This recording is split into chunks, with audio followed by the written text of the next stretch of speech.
I was having dinner a few months ago with the president of one of the networks, and he dared to ask me if he gave me an hour of time on television, what would I do with it?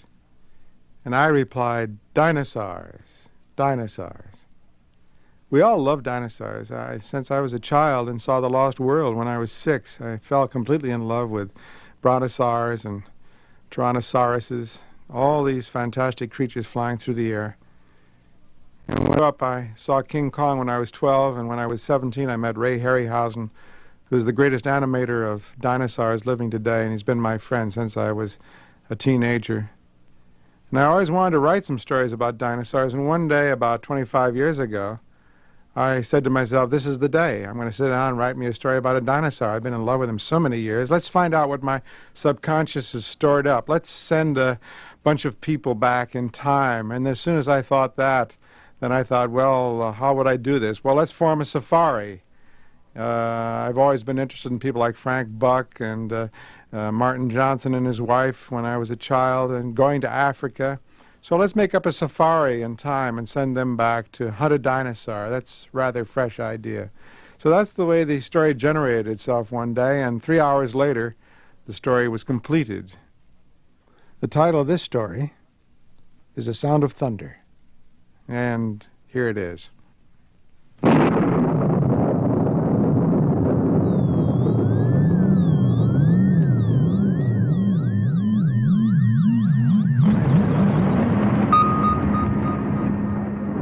The sign on the wall seemed to quaver under a film of sliding warm water. Eccles felt his eyelids blink over his stare, and the sign burned in this momentary darkness. Time Safari Incorporated. Safaris to any year in the past. You name the animal, we take you there, you shoot it. A warm phlegm gathered in Eccles' throat. He swallowed and pushed it down. The muscles around his mouth formed a smile as he put his hand slowly out upon the air, and in that hand waved a check for $10,000 to the man behind the desk. Does this safari guarantee I come back alive? We guarantee nothing, said the official, except the dinosaurs. He turned. This is Mr. Travis, your safari guide in the past. He'll tell you what and where to shoot. If he says no shooting, no shooting. If you disobey instructions, there's a stiff penalty of another $10,000, plus possible government action on your return. Eccles glanced across the vast office at a mass and tangle, a snaking and humming of wires and steel boxes, at an aurora that flickered now orange, now silver, now blue. There was a sound like a gigantic bonfire burning all of time, all the years and all the parchment calendars, all the hours piled high and set aflame. A touch of the hand and this burning would, on the instant, beautifully reverse itself. Eccles remembered the wording in the advertisements to the letter. Out of chars and ashes, out of dust and coals, like golden salamanders, the old years, the green years, might leap, roses sweeten the air, white hair turn Irish black, wrinkles vanish, everything fly back to seed, flee death, rush down to their beginnings. Suns rise in western skies and set in glorious easts. Moons eat themselves opposite to the custom. All and everything cupping one in another like Chinese boxes, rabbits in hats, all and everything returning to the fresh death, the seed death, the green death, to the time before the beginning. A touch of a hand might do it, the merest touch of a hand. Hell and damn. Eccles breathed the light of the machine on his thin face. A real time machine. He shook his head. Makes you think. If the election had gone badly yesterday, I might be here now running away from the results. Thank God Keith won. He'll make a fine president of the United States. Yes, said the man behind the desk, we're lucky. If Deutscher had gotten in, we'd have the worst kind of dictatorship. There's an anti-everything man for you. A militarist, anti-Christ, anti-human, anti-intellectual. People called us up, you know. Joking but not joking, said if Deutscher became president, they wanted to go live in 1492. Of course, it's not our business to conduct escapes, but to form safaris. Anyway, Keith's president now. All you got to worry about is shooting my dinosaur. Eccles finished it for him. A Tyrannosaurus rex, the thunder lizard, the damnedest monster in history. Sign this release. Anything happens to you, we're not responsible. Those dinosaurs are hungry." Eccles flushed angrily. "Trying to scare me?" "Frankly, yes. We don't want anyone going who'll panic at the first shot. 6 safari leaders were killed last year, and a dozen hunters. We're here to give you the damnedest thrill a real hunter ever asked for, traveling back 60 million years to bag the biggest damned game in all time. Your personal check's still there. Tear it up." Mr. Eccles looked at the check for a long time. His fingers twitched. "Good luck," said the man behind the desk. "Mr. Travis, he's all yours." They moved silently across the room, taking the guns with them toward the machine, toward the silver metal and the roaring light. First a day, and then a night, and then a day, and then a night. Then it was day, night, day, a week, a month, a year, a decade, A.D. 2055, A.D. 2019, 1999, 1957, gone. The machine roared. They put on their oxygen helmets and tested the intercoms. Eccles swayed on the padded seat, his face pale, his jaw stiff. He felt the trembling in his arms. He looked down and found his hands tight on the new rifle. There were 4 other men in the machine: Travis, the safari leader, his assistant, L'Esperance, and 2 other hunters, Billings and Kramer. They sat looking at each other, and the years blazed around them. "Can these guns get a dinosaur cold?" Eccles felt his mouth saying. "If you hit them right," said Travis on the helmet radio. "Some dinosaurs have 2 brains, one in the head, another far down the spinal column. We stay away from those. That's stretching luck. Put your first 2 shots into the eyes if you can. Blind them and go back into the brain." The machine howled. Time was a film run backwards. Suns fled, and 10 million moons fled after them. "Good God," said Eccles. "Every hunter that ever lived would envy us today. This makes Africa seem like Illinois." The machine slowed. Its scream fell to a murmur. The machine stopped. The sun stopped in the sky. The fog that had enveloped the machine blew away, and they were in an old time, a very old time indeed. 3 hunters and 2 safari heads with their blue metal guns across their knees. "Christ isn't born yet," said Travis. "Moses has not gone to the mountain to talk with God. The pyramids are still in the earth, waiting to be cut out and put up. Remember that. Alexander, Caesar, Napoleon, Hitler, none of them exists." The men nodded. "That," Mr. Travis pointed, "is the jungle of 60,002,055 years before President Keith." He indicated a metal path that struck off into green wilderness, over steaming swamp among giant ferns and palms. "And that," he said, "is the path laid by Time Safari for your use. It floats 6 inches above the earth, doesn't touch so much as 1 grass blade, flower, or tree. It's an anti-gravity metal. Its purpose is to keep you from touching this world of the past in any way. Stay on the path. Don't go off it. I repeat, don't go off. For any reason. If you fall off, there's a penalty. And don't shoot any animal we don't okay." "Why?" asked Eccles. They sat in the ancient wilderness. Far birds' cries blew on the wind, and the smell of tar and old salt sea, moist grasses and flowers the color of blood. "We don't want to change the future. We don't belong here in the past. The government doesn't like us here. We have to pay big graft to keep our franchise. A time machine is damn finicky business. Not knowing it, we might kill an important animal, a small bird, a roach, a flower even, thus destroying an important link in a growing species." "That's not clear," said Eccles. "All right," Travis continued. "Say we accidentally kill 1 mouse here. That means all the future families of this one particular mouse are destroyed, right? Right. And all the families of the families of the families of that 1 mouse. With a stamp of your foot, you annihilate first 1, then a dozen, then 1,000, 1,000,000, 1,000,000,000 possible mice." "So they're dead," said Eccles. "So what? So what?"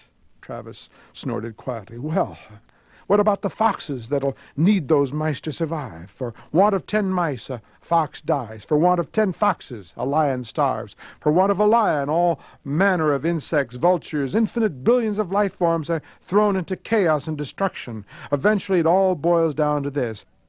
59 million years later, a caveman, one of a dozen on the entire world, goes hunting wild boar or saber-toothed tiger for food. But you, friend, have stepped on all the tigers in that region by stepping on one single mouse. So, the caveman starves. And the caveman, please note, is not just any expendable man, no. He is an entire future nation. From his loins would have sprung 10 sons, from their loins 100 sons, and thus onward to a civilization. Destroy this one man, and you destroy a race, a people, an entire history of life. It is comparable to slaying some of Adam's grandchildren. The stomp of your foot on one mouse could start an earthquake, the effects of which could shake our earth and destinies down through time to their very foundations. With the death of that one caveman, 1 billion others yet unborn are throttled in the womb. Perhaps Rome never rises on its 7 hills. Perhaps Europe is forever a dark forest, and only Asia waxes healthy and teeming. Step on a mouse, and you crush the pyramids. Step on a mouse, and you leave your print like a Grand Canyon across eternity. Queen Elizabeth might never be born. Washington might not cross the Delaware. There might never be a United States at all. So be careful. Stay on the path. Never step off. I see, said Eccles. Then it wouldn't pay for us even to touch the grass. Correct. Crushing certain plants could add up infinitesimally. A little error here would multiply in 60 million years, all out of proportion. Of course, maybe our theory is wrong. Maybe time can't be changed by us, or maybe it can be changed only in little subtle ways. A dead mouse here makes an insect imbalance there, a population disproportion later, a bad harvest further on, a depression, mass starvation, and finally a change in social temperament in far-flung countries. Something much more subtle like that. Perhaps only a soft breath, a whisper, a hair, pollen on the air. Such a slight change that unless you looked close, you wouldn't see it. Who knows? Who really can say he knows? We don't know. We're guessing. But until we do know for certain whether our messing around in time can make a big roar or a little rustle in history, we're being damned careful. This machine, this path, your clothing and bodies were sterilized, as you know, before the journey. We wear these oxygen helmets so we can't introduce our bacteria into an ancient atmosphere. How do we know which animals to shoot? They're marked with red paint, said Travis. Today, before our journey, we sent Lesperance here, back with the machine. He came to this particular era and followed certain animals. Studying them? Right, said Lesperance. I tracked them through their entire existence, noting which of them lives longest. Very few. How many times they mate? Not often. Life's short. When I find one that's going to die when a tree falls on him, or one that drowns in a tar pit, I note the exact hour, minute, and second. I shoot the paint bomb. It leaves a red patch on his hide. We can't miss it. Then I correlate our arrival in the past so that we meet the monster not more than 2 minutes before he would have died anyway. This way we kill only animals with no future, that are never going to mate again. You see how careful we are? But if you came back this morning in time, said Eccles eagerly, you must have bumped into us, our safari. How did it turn out? Was it successful? Did all of us get through alive? Travis and Lesperance gave each other a look. That'd be a paradox, said the latter. Time doesn't permit that sort of mess, a man meeting himself. When such occasions threaten, time steps aside, like an airplane hitting an air pocket. You felt the machine jump just before we stopped? That was us passing ourselves on the way back to the future. We saw nothing. There's no way of telling if this expedition was a success, if we got our monster, or whether all of us, meaning you, Mr. Eccles, got out alive. Eccles smiled palely. Cut that, said Travis sharply. Everyone on his feet. They were ready to leave the machine. The jungle was high and the jungle was broad, and the jungle was the entire world forever and forever. Sounds like music and sounds like flying tents filled the sky. And those were pterodactyls soaring with cavernous gray wings, gigantic bats out of a delirium and a night fever. Eccles balanced on the narrow path, aimed his rifle playfully. Stop that, said Travis. Don't even aim for fun, damn it. If your gun should go off. Eccles flushed. Where's our Tyrannosaurus? Lesperance checked his wristwatch. Up ahead. We'll bisect his trail in 60 seconds. Look for the red paint. For Christ's sake, don't shoot till we give the word. Stay on the path. Stay on the path. They moved forward in a wind of morning. Strange, murmured Eccles. Up ahead, 60 million years, election day over, Keith made president, everyone celebrating, and here we are, a million years lost and they don't exist. The things we worried about for months, a lifetime, not even born or thought about yet. Safety catches off, everyone, ordered Travis. You, first shot, Eccles. Second, Billings. Third, Kramer. I've hunted tiger, wild boar, buffalo, elephant. But Jesus, this is it, said Eccles. I'm shaking like a kid. Ah, said Travis. Everyone stopped. Travis raised his hand. Ahead, he whispered, in the mist. There he is. There's his royal majesty now. The jungle was wide and full of twitterings, rustlings, murmurs, and sighs. Suddenly it all ceased, as if someone had shut a door. Silence, a sound of thunder. Out of the mist, 100 yards away, came Tyrannosaurus Rex. Jesus, God, whispered Eccles. Shh. It came on great, oiled, resilient, striding legs. It towered 30 feet above half of the trees, a great evil god folding its delicate watchmaker's claws close to its oily reptilian chest. Each lower leg was a piston, 1,000 pounds of white bone, sunk in thick ropes of muscle, sheathed over in a gleam of pebbled skin like the mail of a terrible warrior. Each thigh was a ton of meat, ivory and steel mesh, and from the great breathing cage of the upper body those two delicate arms dangled out front, arms with hands which might pick up and examine men like toys, while the snake neck coiled, and the head itself, a ton of sculptured stone, lifted easily upon the sky, its mouth gaped, exposing a fence of teeth like daggers, its eyes rolled, ostrich eggs, empty of all expression save hunger. It closed its mouth in a death grin. It ran, its pelvic bones crushing aside trees and bushes, its taloned feet clawing damp earth, leaving prints 6 inches deep wherever it settled its weight. It ran with a gliding ballet step, far too poised and balanced for its 10 tons. It moved into a sunlit arena warily, its beautiful reptile hands feeling the air. My God! Eccles twitched his mouth. It could reach up and grab the moon. Shh! Travis jerked angrily. He hasn't seen us yet. It can't be killed. Eccles pronounced this verdict quietly, as if there could be no argument. He had weighed the evidence, and this was his considered opinion. The rifle in his hands seemed a cap gun. We were fools to come. This is impossible. Shut up! Hissed Travis. Nightmare. Turn around, commanded Travis. Walk quietly to the machine. We'll remit 1/2 your fee. I didn't realize it would be this big, said Eccles. I miscalculated. That's all, and now I want out. It sees us. There's the red paint on its chest. The thunder lizard raised itself. Its armored flesh glittered like 1,000 green coins. The coins, crusted with slime, steamed. In the slime, tiny insects wriggled, so that the entire body seemed to twitch and undulate, even while the monster itself did not move. It exhaled. The stink of raw flesh blew down the wilderness. Get me out of here, said Eccles. It was never like this before. I was always sure I'd come through alive. I had good guides, good safaris, and safety. This time I figured wrong. I've met my match and admit it. This is too much for me to get hold of. Don't run, said Les Browns. Turn around. Hide in the machine. Yes. Eccles seemed to be numb. He looked at his feet, as if trying to make them move. He gave a grunt of helplessness. Eccles! He took a few steps, blinking, shuffling. Not that way! The monster at the first motion lunged forward with a terrible scream. It covered 100 yards in 4 seconds. The rifles jerked up and blazed fire. A windstorm from the beast's mouth engulfed them in a stench of slime and old blood. The monster roared, teeth glittering with sun.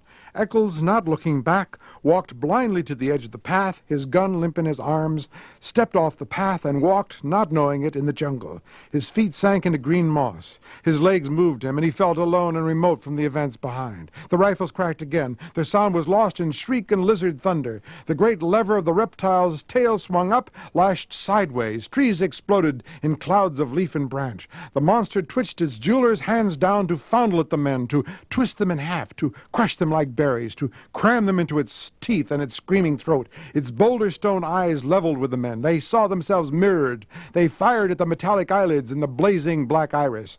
Like a stone idol, like a mountain avalanche, Tyrannosaurus fell.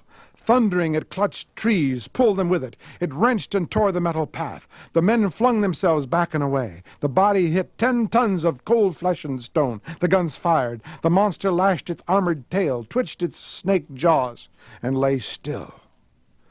A fount of blood spurted from its throat. Somewhere inside, a sack of fluids burst. Sickening gushes drenched the hunters. They stood, red and glistening. The thunder faded. The jungle was silent.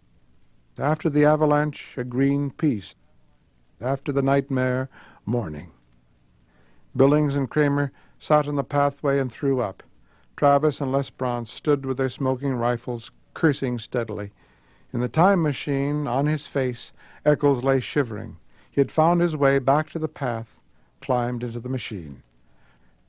Travis came walking, glanced at Eccles, took cotton gauze from a metal box, and returned to the others who were sitting on the path. Clean up. They wiped the blood from their helmets. They began to curse, too. The monster lay, a hill of solid flesh. Within you could hear the sighs and murmurs as the furthest chambers of it died, the organs malfunctioning, liquids running a final instant from pocket to sac to spleen, everything shutting off, closing up forever. It was like standing by a wrecked locomotive or a steam shovel at quitting time, all valves being released or levered tight. Bones cracked, the tonnage of its own flesh off balance, dead weight, snapped the delicate forearms caught underneath. The meat settled, quivering. Another cracking sound. Overhead, a gigantic tree branch broke from its heavy mooring, fell. It crashed upon the dead beast with finality. There, Lesbranche checked his watch, right on time. That's the giant tree that was scheduled to fall and kill this animal originally. He glanced at the 2 hunters. You want the trophy picture? What? We can't take a trophy back to the future. The body has to stay right here where it would have died originally so the insects, birds, and bacteria can get at it, as they were intended to. Everything in balance. The body stays. But we can take a picture of you standing near it. The 2 men tried to think, but gave up, shaking their heads. They let themselves be led along the metal path. They sank wearily into the machine cushions. They gazed back at the ruined monster, the stagnating mound, where already strange reptilian birds and golden insects were busy at the steaming armor. A sound on the floor of the time machine stiffened them. Eccles sat there, shivering. "I'm sorry," he said at last. "Get up!" cried Travis. Eccles got up. "Get out on that path alone," said Travis. He had his rifle pointed. "You're not coming back in the machine. We're leaving you here." Lesbranche seized Travis's arm. "Wait! Stay out of this!" Travis shook his arm away. "This son of a bitch nearly killed us, but it isn't that so much. Hell no, it's his shoes. Look at them. He ran off the path. My God, that ruins us. Christ knows how much we'll forfeit. Tens of thousands of dollars of insurance. We guarantee no one leaves the path. He left it. Oh, that damn fool. I'll have to report to the government. They might revoke our license to travel. God knows what he's done to time, to history." "Take it easy. All he did was kick up some dirt." "How do we know?" cried Travis. "We don't know anything. It's all a damn mystery. Get out there, Eccles." Eccles fumbled his shirt. "I'll pay anything. $100,000. Travis glared at Eccles' checkbook and spat. "Go out there. The monster's next to the path. Stick your arms up to your elbows in his mouth. Then you can come back with us." "That's unreasonable." "The monster's dead, you yellow bastard. The bullets! The bullets can't be left behind. They don't belong in the past. They might change something. Here's my knife. Dig 'em out." The jungle was alive again, full of the old tremorings and bird cries. Eccles turned slowly to regard that primeval garbage dump, that hill of nightmares and terror. After a long time, like a sleepwalker, he shuffled out along the path. He returned, shuddering, 5 minutes later, his arms soaked and red to the elbows. He held out his hands. Each held a number of steel bullets. Then he fell. He lay where he fell, not moving. "You didn't have to make him do that," said Lesperance. "Didn't I?" "It's too early to tell." Travis nudged the still body. "He'll live. Next time he won't go hunting game like this. Okay." He jerked his thumb wearily at Lesperance. "Switch on. Let's go home." 1492, 1776, 1812. They cleaned their hands and faces. They changed their caking shirts and pants. Eccles was up and around again, not speaking. Travis glared at him for a full 10 minutes. "Don't look at me," cried Eccles. "I haven't done anything." "Who can tell?" "Just ran off the path, that's all. A little mud on my shoes. What do you want me to do? Get down and pray?" "We might need it. I'm warning you, Eccles. I might kill you yet. I've got my gun ready. I'm innocent. I've done nothing." 1999, 2000, 2055. The machine stopped. "Get out," said Travis. The room was there as they had left it, but not the same as they had left it. The same man sat behind the same desk, but the same man did not quite sit behind the same desk. Travis looked around swiftly. "Everything okay here?" he snapped. "Fine. Welcome home." Travis did not relax. He seemed to be looking at the very atoms of the air itself, at the way the sun poured through the one high window. "Okay, Eccles, get out. Don't ever come back." Eccles could not move.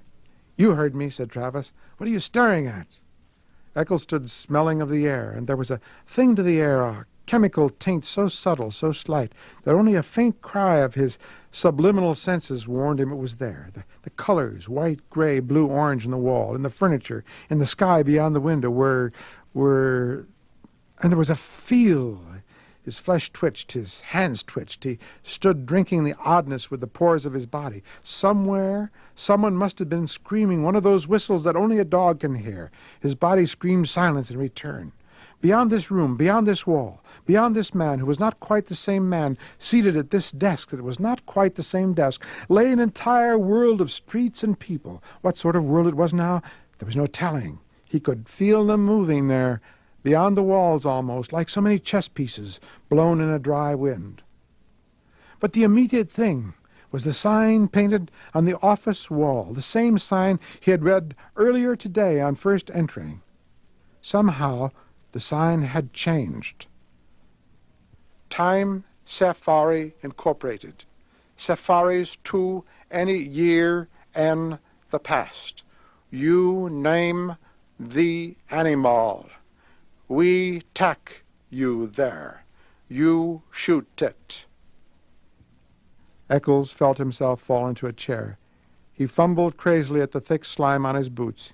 He held up a clod of dirt, trembling. "No, it can't be. Not a little thing like that. No!" Embedded in the mud, glistening green and gold and black, was a butterfly, very beautiful and very dead. "Not a little thing like that. Not a butterfly!" cried Eccles.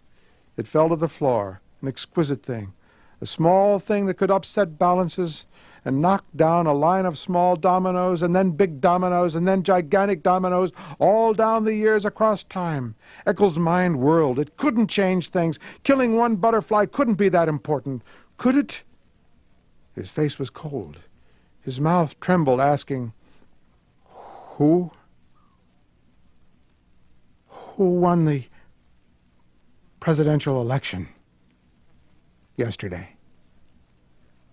The man behind the desk laughed. "You joking? You know damn well. Deutscher, of course. Who else? Not that damn weakling Keith. We got an Iron Man now, a man with guts, by God." The official stopped. "What's wrong?" Eccles moaned. He dropped to his knees. He scrabbled at the golden butterfly with shaking fingers. "Can't we," he pleaded to the world, to himself, to the officials, to the machine, "can't we take it back? Can't we make it alive again? Can't we start over? Can't we—" He did not move. Eyes shut, he waited, shivering. He heard Travis breathe loud in the room. He heard Travis shift his rifle, click the safety catch, and raise the weapon. There was a sound of thunder.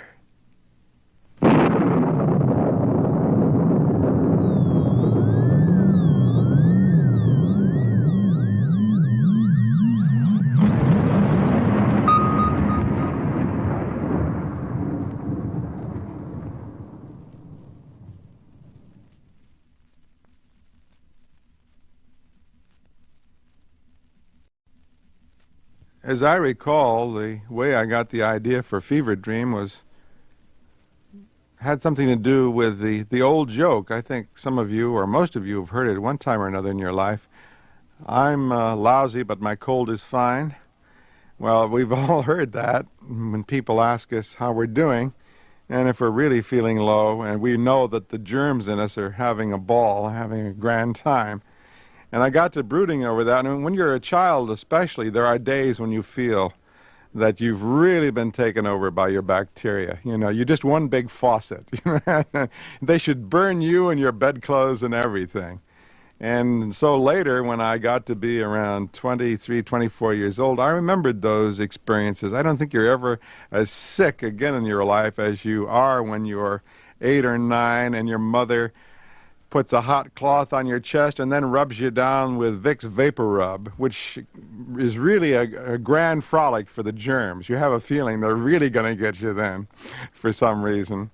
And I remember those horrible days, and I sat down when I was about 24 years old and then wrote a story, Fever Dream, based on that kind of experience.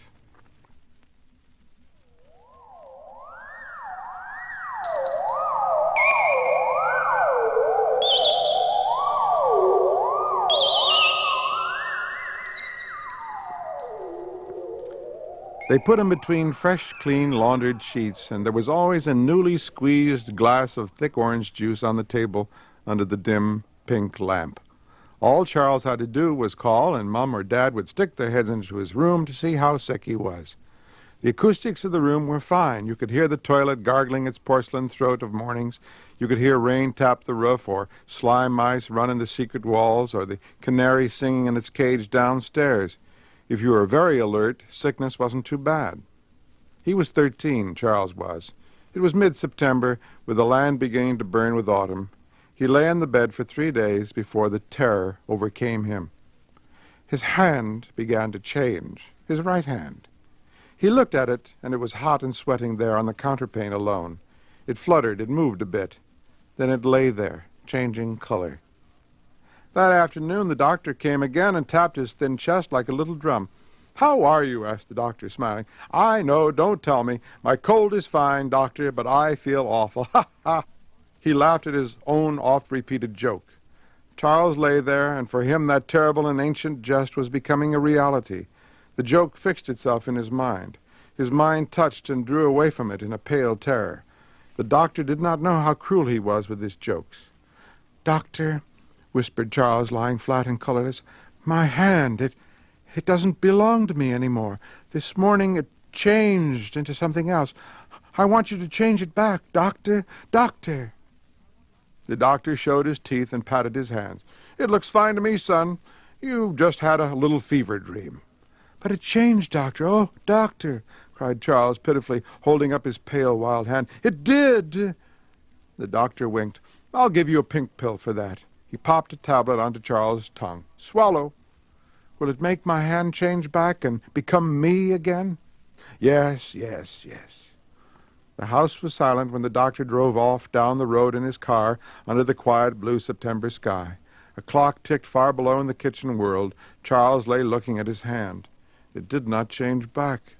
It was still something else. The wind blew outside. Leaves fell against the cool window. At 4 o'clock his other hand changed. It seemed almost to become a fever. It pulsed and shifted cell by cell. It beat like a warm heart. The fingernails turned blue and then red.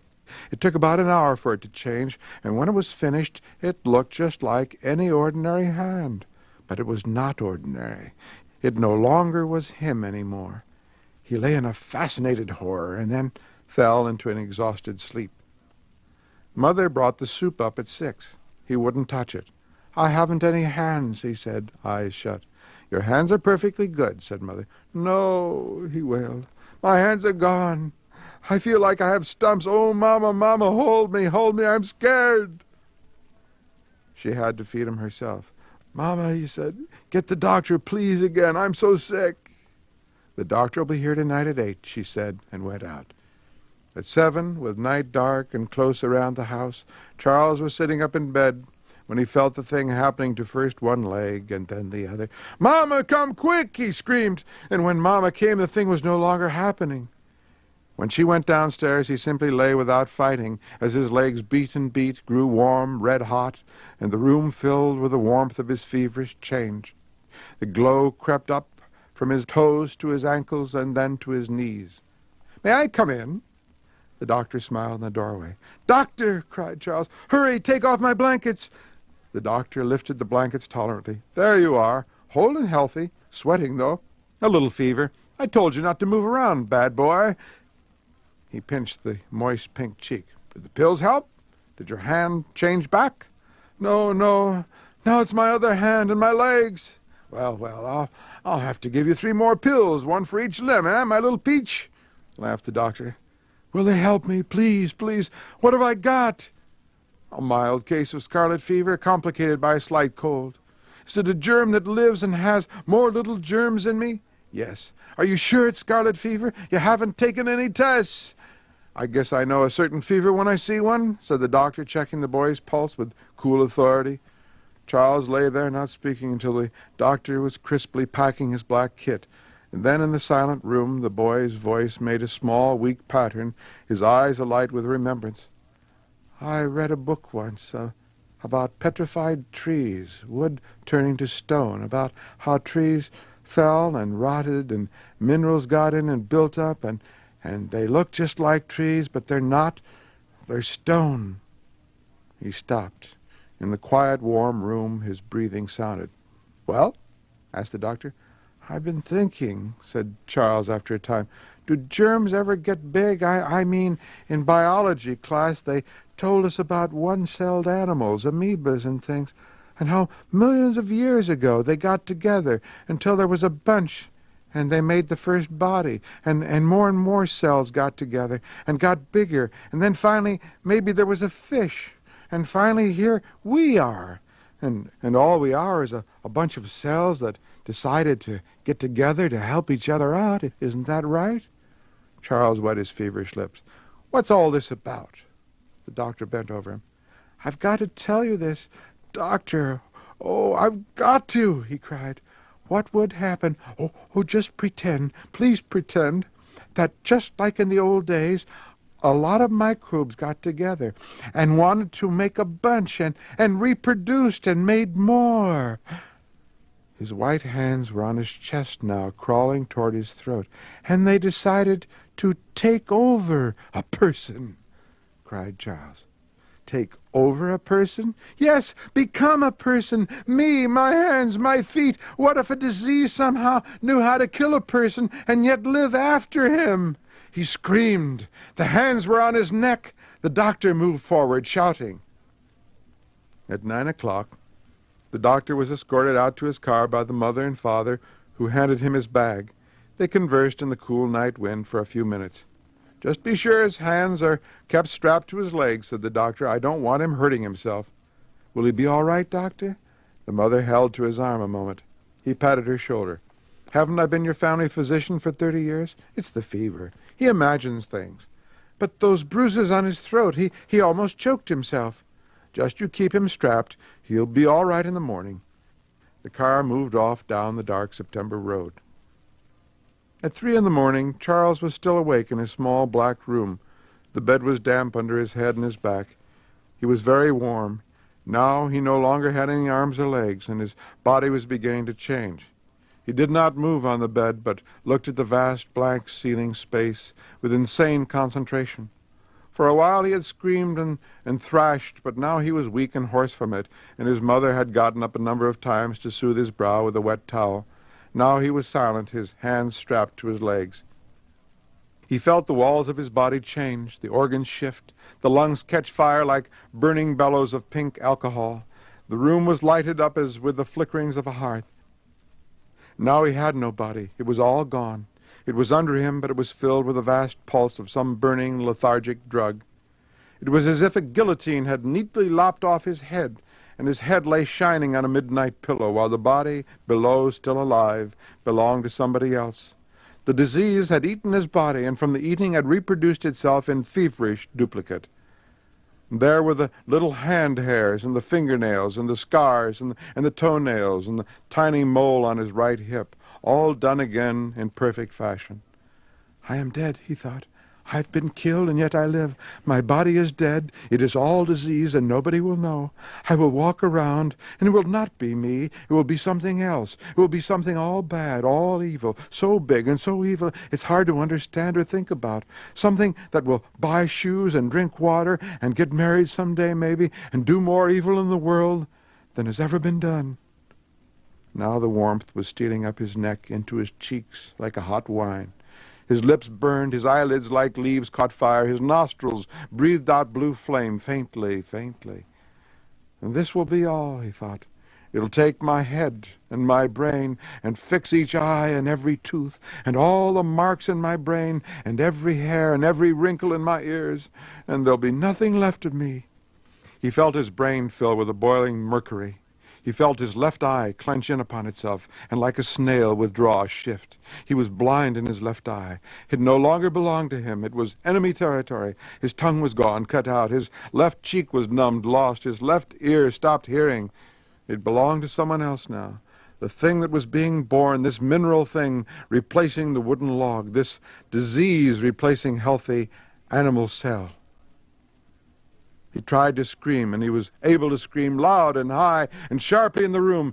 Just as his brain flooded down, his right eye and right ear were cut out. He was blind and deaf, all fire, all terror, all panic, all death. His scream stopped before his mother ran through the door to his side. It was a good, clear morning with a brisk wind that helped carry the doctor up the path before the house. In the window above, the boy stood fully dressed. He did not wave when the doctor waved and called, "What's this? Up? My God!" The doctor almost ran upstairs. He came gasping into the bedroom. "What are you doing out of bed?" he demanded of the boy. He tapped his thin chest, took his pulse and temperature. "Absolutely amazing. Normal, normal, by God." "I shall never be sick again in my life," declared the boy quietly, standing there looking out the wide window. "Never." "I hope not. Why, you're looking fine, Charles." "Doctor?" "Yes, Charles." "Can I go to school now?" asked Charles. "Tomorrow will be time enough. You sound positively eager." "I am. I like school. All the kids. I want to play with them and wrestle with them and spit on them and play with the girls' pigtails and shake the teacher's hand and rub my hands on all the cloaks in the cloakroom. And I want to grow up and travel and shake hands with people all over the world and be married and have lots of children and go to libraries and handle books and all of that I want to," said the boy, looking off into the September morning. "What's the name you called me?" "What?" The doctor puzzled. I called you nothing but Charles." "It's better than no name at all, I guess," the boy shrugged. "I'm glad you want to go back to school," said the doctor. "I really anticipate it," smiled the boy. "Thank you for your help, doctor. Shake hands." "Glad to." They shook hands gravely, and the clear wind blew through the open window. They shook hands for almost a minute, the boy smiling up at the old man and thanking him. Then, laughing, the boy raced the doctor downstairs and out to his car. His mother and father followed for the happy farewell. "Fit as a fiddle," said the doctor. "Incredible." "And strong," said the father. "He got out of his straps himself during the night, didn't you, Charles?" "Did I?" said the boy. "You did. How?" "Oh," the boy said, "that was a long time ago." "A long time ago." They all laughed, and while they were laughing, the quiet boy moved his bare foot on the sidewalk and merely touched brush against a number of red ants that were scurrying about on the sidewalk. Secretly, his eyes shining, while his parents chatted with the old man, he saw the ants hesitate, quiver, and lie still on the cement. He sensed they were cold now. "Goodbye!" And the doctor drove away, waving. The boy walked ahead of his parents. As he walked, he looked away toward the town and began to hum school days under his breath. "It's good to have him well again," said the father. "Listen to him. He's so looking forward to school." The boy turned quietly. He gave each of his parents a crushing hug. He kissed them both several times.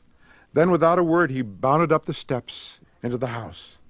In the parlor, before the others entered, he quickly opened the bird cage, thrust his hand in, and petted the yellow canary once. Then he shut the cage door, stood back, and waited.